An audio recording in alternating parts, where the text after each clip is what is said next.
తాకట్లో ఉన్న బంగారాన్ని విడిపించి ఆ రోజున మార్కెట్ ధర కట్టి మిగిలిన డబ్బును మీకు అందిస్తుంది కొమ్మూరి గోల్డ్. నా దగ్గర ఒక సీరియస్ క్వశ్చన్ ఉంది, చాలా సీరియస్ క్వశ్చన్. మీ సీరియస్? ఓకే, దానికి సమాధానం చెప్పాల్సిన మనిషి మీరే. ఓకే అండి. ఈ మధ్యకాలంలో మోహన్ బాబు గారి యూనివర్సిటీ మీద రకరకాల ఆరోపణలు, రకరకాల వివాదాలు, ఆర్థికపరమైన ఆరోపణలు చాలా వస్తున్నాయి. మీ బాబుని, మీ ఇద్దరు పిల్లల్ని మీరు చదివించింది అక్కడే. అవును, ఒక బాబు, పెద్ద బాబుని అక్కడే చదివించారు. అవునండి. మేబీ అంటే మీకు ఫ్రీ అయ్యి ఉండొచ్చు అక్కడ, విష్ణు గారి. అవును, ఫ్రీ అండి, ఫ్రీ. బట్ యూనివర్సిటీ ఎలా ఉండేది నిజంగా?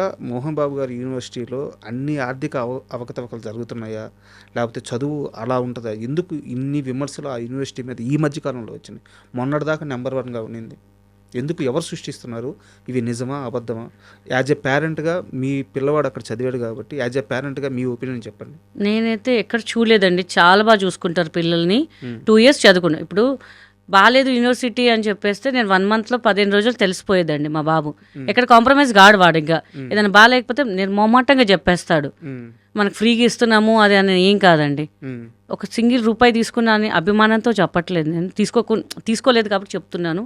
మేము ఉన్నప్పుడే చాలా బాగుందండి. ఈ మధ్య ఎందుకు అట్లా ట్రోల్స్ చేస్తున్నారో నాకైతే తెలీదు. నేను దగ్గరగా చూశాను కాబట్టి, వాళ్ళ సినిమా కూడా చేశాను. ఎలా ఉంటుందంటే, ఇప్పుడు మీకు మా బాబు అక్కడ చదువుతున్నాడండి, మీ సినిమా ఉంది, సరే సార్ రెమ్యునరేషన్ ఎట్లా, మా ఫీజు ఎట్లాగో తీసుకోలేదు కదా, ఈ రెమ్యునరేషన్ నాకు వద్దు సార్, నేను ఫ్రీగా చేస్తాను అంటే, వాళ్ళు ఏం చేశారంటే, నేను గాయత్రి అని సినిమా చేశానండి, నాకు మా స్టాఫ్ కానీ నాకు కానీ పేమెంట్ ఇంటికి పంపించారండి. ఎందుకు పంపించారు? మోహన్ బాబు గారు వద్దన్నా. నేను మేనేజర్ గారికి చెప్పా, వద్దండి ఫీజు ఎందుకమ్మా, నువ్వు వర్క్ చేసావు కదా, తీసుకోవాలమ్మా. వద్దు సార్, మా పిల్లలకి ఎంత బాగా చూసుకున్నారు, నాకు ఒక ఎడ్యుకేషన్ ఫ్రీగా ఇచ్చారు, లక్షలు నేను పెట్టచ్చు, బట్ ఒక పెద్ద యూనివర్సిటీలో చదవడం ఒక అవకాశం ఇచ్చారు. జస్ట్ నేను ఆయన దగ్గరకు వెళ్ళి చెప్పలే విష్ణుబాబు గారికి, అసలు ఏం చెప్పాలి. విష్ణుబాబు గారు నా బాబుకి ఫ్రీ ఎడ్యుకేషన్ ఇవ్వని కూడా నేను నోట్తో చెప్పాల. ఒకరు షూట్ జరుగుతుంది, తొందరగా వెళ్ళాలి సార్, పిల్లలు ఉన్నారు, ఇవాళ గెట్ టుగెదర్ ఉందమ్మా, కొంచెం లేట్ అవుతుంది చెప్పేసి ఇంట్లో, కాబట్టి మనం డ్రైవర్ దింపుతున్నట్టు. లేదండి పిల్లలు వెయిట్ చేస్తుంటారు. పిల్లలా అంటే అవును సార్ అని చెప్పి అడాప్ట్ చేసుకున్న సంగతి కూడా ఆయనకు తెలీదు. చెప్పేసి తర్వాత ఆయన తెలుసుకున్నారంట, ఏంటి గీత గారు ఇట్లా పిల్లలు అన్నారు ఏంటి అని చెప్పి. ఆ రోజు మళ్ళీ నెక్స్ట్ డే ఇప్పుడు మోహన్ బాబు గారితో డిస్కస్ చేసి, ఇట్లా మనం ఒక పిల్లలకి ఎడ్యుకేషన్ ఇవ్వాలి, తను చాలా హార్డ్ వర్క్ చేస్తుంది అని చెప్పి బాబు 10th రిజల్ట్ రోజు విష్ణుబాబు గారు కాల్ చేశారు నాకు, గీత గారు మీ బాబుకి నేను ఫ్రీ ఎడ్యుకేషన్ ఇస్తానండి, మీరు 10th అయిపోయింది కదా, మీరు ఇక్కడ నేను సీట్ పెడతాను, మీ బాబుకి చదివిస్తాం మనమే అని చెప్పారు. ఎవరు చెప్తారండి? కరెక్ట్. సొంతగా ఎంత పని చేసినా ఏం చేసినా ఎవరు చెప్పరు. ప్లస్ ఒక రూపాయి తీసుకొని నా చేసిన డబ్బులు కూడా ఎక్కడ మరి చేసిన ఒక 10,000 15,000 కాదు, నాకు వచ్చే రెస్పెక్ట్ కరెక్ట్గా అంత డబ్బులు ఇచ్చారండి ఆయన. గీత గారు ఎంత తీసుకుంటారు, పలానా అంతే ఇవ్వండి అని చెప్పి. ఇప్పుడు ఆయన తక్కువ చేసి ఇస్తే ఇవ్వచ్చు కదండి, లేకపోతే డబ్బులు ఎందుకులే, ఆ పిల్లలకి ఫ్రీ ఎడ్యుకేషన్స్ ఎందుకు మనం డబ్బులు ఇవ్వాలని ఆలోచించవచ్చు. బట్ మనకి మన స్థాయి ఎక్కడ దిగజారకుండా ఇలా ఉండాలి, ఇలా చూసుకున్నారు. సో ఈ మధ్య మళ్ళీ ట్రోల్స్ ఎందుకు వస్తున్నాయో నాకు కూడా అర్థం కావట్లేదండి. కానీ చాలా మంచి ఎడ్యుకేషన్ అని చెప్తున్నాను కదా, నాకైతే హ్యాపీ అనిపించింది. ఇంకా మా బాబు ఇంకా 2 years అయిపోయింది కదా అని చెప్పేసి ఇక్కడ మా మదర్ మిస్ అవుతుందని చెప్పి తీసుకొచ్చాను తప్ప, లేకపోతే ఇంకా అక్కడే మంచి జాబ్ కానీ అన్నీ చూపిస్తా అని చెప్పారు. ఎవరు చూపిస్తారండి, సొంత వాళ్ళు కూడా ఎవరు చూపించారు. ఆయన ఎవరో తెలియదు, ఆయన సినిమాలు కూడా అంతకు చేయలేదు, నేను రెగ్యులర్ టచ్ కూడా లేను అసలు. ఎప్పుడో ఒకసారి హాయ్ అండి అంటే హాయ్ అని చెప్తాను అంతే. సో ఎందుకు ట్రోల్ చేస్తున్నా నాకైతే అర్థం కావట్లేదు. కావాలని ట్రోల్ చేస్తున్నారేమో అనిపిస్తుంది నాకైతే.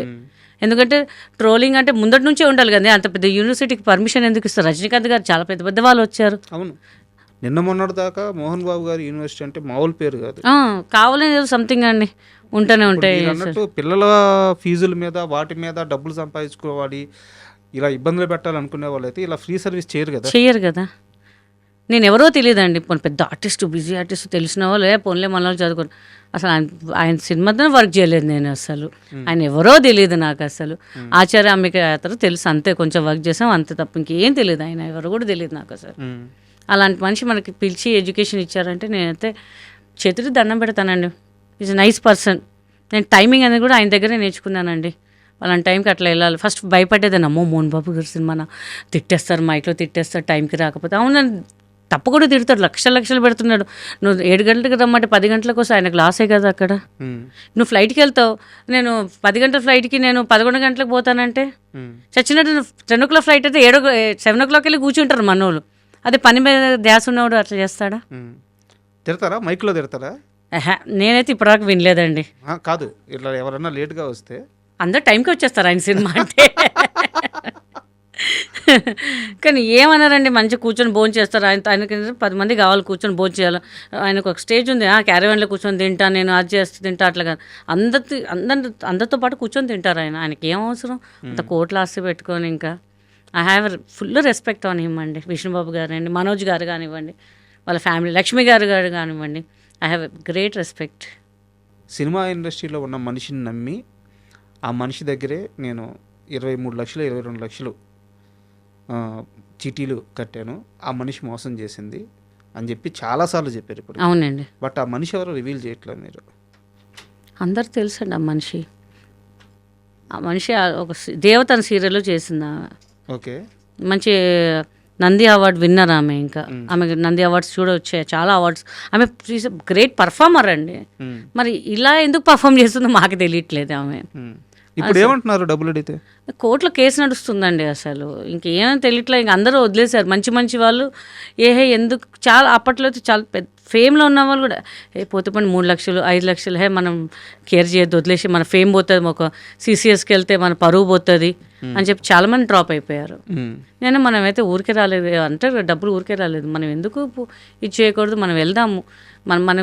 మనం తప్పు చేస్తే భయపడాలి, మనం తప్పు చేయకపోతే ఎందుకు భయపడాలి అని చెప్పేసి చాలాసార్లు తిరిగాను. మీ నంబర్ ఇంట్లో కూడా నేను పడుకోకపోతుండే, వెళ్ళి CCS ముందు నాంపల్లి అక్కడ పడుకుంటుండే కారులోనే. అంత నిద్ర పట్టేది కాదు, టెన్షన్. ఆమె ఎప్పుడు వచ్చేది, ఏమైద్ది, మనకు డబ్బులు వస్తాయా ఏంటి అని చెప్పేసి. ఎందుకంటే అప్పట్లోనే 23 లక్షలు 24 లక్షలు అంటే మామూలు మాట కాదండి. ఇప్పట్లో 2 కోట్లు 3 కోట్లు ఈజీగా వస్తుంది. అప్పుడు ఎందుకంటే ఫుల్ షూటింగ్ బిజీ కాబట్టి 4 డబ్బులు పిల్లల కోసం ఉంటాయి, మనకి ఒక ఇల్లు కట్టుకున్న ఎంత చేయాలి, ఇట్లా ఇన్వెస్ట్ చేస్తే వస్తాయి కదా అని చెప్పి పెట్టుకున్నాం. బట్ మనకి ఇంకా రికవరీ అవ్వలేదండి. ఇంకా ఆశ వదిలేదు. నేను ప్రయత్నిద్దామని చెప్పి ఇంకా కష్టపడుతూనే ఉన్నాను, వెళ్తూనే వస్తున్నాను. బట్ ఇంకేం జరగట్లేదు. ఇంకా మీరు మెంటల్గా చాలా స్ట్రాంగ్. సో మీ స్టేట్ కాదు అంటే మీ స్టేట్ కాదు మీన్స్ ఏంటంటే ఈ లాంగ్వేజ్ రాదు. అవునండి. ఇక్కడ ఎవరూ తెలీదు, వచ్చారు, నిలదొక్కున్నారు, స్టార్ అయ్యారు, ఇబ్బందులు పడ్డారు, హీరోయిన్ అయ్యారు. ఇంత ప్రయాణం చేసి మెంటల్గా ఎంత స్ట్రాంగ్ ఉన్నాం. మీరు కేవలం 22 లక్షల రూపాయల డబ్బులు నష్టపోయారని చెప్పి 2 సార్లు సూసైడ్ అటెంప్ట్ చేయబోయారా? అంటే అప్పట్లో నాకు అది బిగ్ అమౌంట్ అండి, అది చాలా బిగ్ అమౌంట్ అది నాకు. ఓకే. ఇప్పుడు ఎలా ఉంటాయి, ఎక్కడో కలుస్తారు, మీరు బాగున్నారా అండి అంటాం మనం. అందరు అట్లా పోగొట్టుకున్నారండి, అంత డబ్బులు ఎట్లా పోయినాయండి. 100లో 98% అట్లనే అడిగారు. నాకు ఇట్లా షేమ్ అనిపించింది. ఏంటి మీరు ఇంత తెలివి ఉండి ఎలా మీరు పోగొట్టుకున్నారు డబ్బులు? అవును, మీరు పోగొట్టుకున్నారు, మీరు మోసం చేయలేదు కదా. అది అర్థం కావట్లేదు. నేను పోగొట్టుకున్నా అదే మాట పోతుంది నాకు. మీరు మోసం చేస్తే మీరు గిల్టీ ఫీల్ అయ్యి ఏమైనా చేసుకోవాలి, మీరు మోసపోయారు. అంటే మా ఫ్యామిలీ మెంబర్స్ కూడా చాలా మంది అన్నారు, ఏంటి ఎవరు పడితే వాళ్ళు నమ్ముతున్నారు, మీరు ఎట్లా పెడతారు, డబ్బులు మొత్తం పోయినాయి, ఏంటి ఫ్యూచరు, అది ఇది చాలా దొబ్బారు నన్ను. అది కూడా బాగా మెంటల్గా స్ట్రెస్ అయిపోయి ఇంకా అసలు బయటికి రాలేకపోయాను. నేను అసలు బయటికి అరే డబ్బులు పోయాయి, ఎట్లా పోయాయి, ఆమె భలే మోసం చేసిందే మిమ్మల్ని, ఇలా అనేసరికి ఆ ఎన్విరాన్మెంట్ మొత్తం బాగా మైండ్లో అయిపోయి స్టెప్ వేద్దాం అనుకున్నాను. మన ఇంట్లో చెడామడా కొట్టంగానే సరే అది డబ్బులే కాదు మనకి, ఇంకా ఫ్యూచర్ చాలా ఉంది అని చెప్పేసి సో సెట్ రైట్ మెల్లగా సెట్ రైట్ అవుతున్నాం ఇంకంతే. ఓకే.